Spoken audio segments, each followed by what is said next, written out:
Hi, I'm Emily Jungheim. I'm a professor in reproductive endocrinology and infertility at Northwestern Medicine. I'm the division chief for reproductive endocrinology and infertility, and also the medical director for the Center of Fertility and Reproductive Medicine. There are lots of roadblocks that can come up along the way on a fertility journey. Fertility journeys can be long and hard. Oftentimes we don't have specific answers for why treatments aren't working, and treatments can be expensive, emotionally draining. And so at the end of the day, it's always important to try to find things that people can improve upon, whether it be through lifestyle or through other small treatments that may improve their response to fertility treatments. Ovarian reserve is kind of an artificial construct that we've come up with in reproductive medicine. We use ovarian reserve in a couple of different ways when we're planning for an IVF cycle for someone. The first way we use it is to get an idea of how to stimulate somebody's ovaries. And then the second way is to help to convey to the patient how many eggs we expect to get.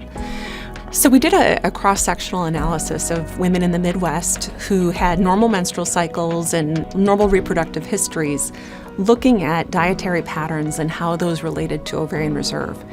The reason we did this study, and it was called LORE, Lifestyle and Ovarian Reserve, was because I had an inkling that maybe a lot of our patients were torturing themselves in trying to follow certain dietary patterns to try to improve their response to medications we used in IVF.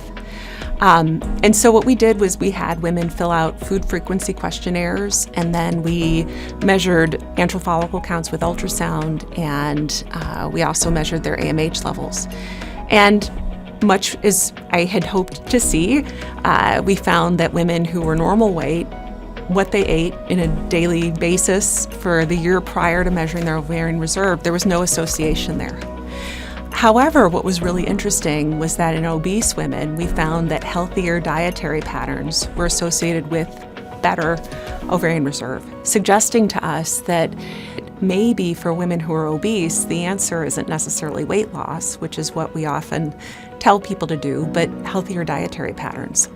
Obviously, we'd need to do a prospective study to see if that actually changes ovarian reserve if you change your diet, but it is some interesting data for us to think about.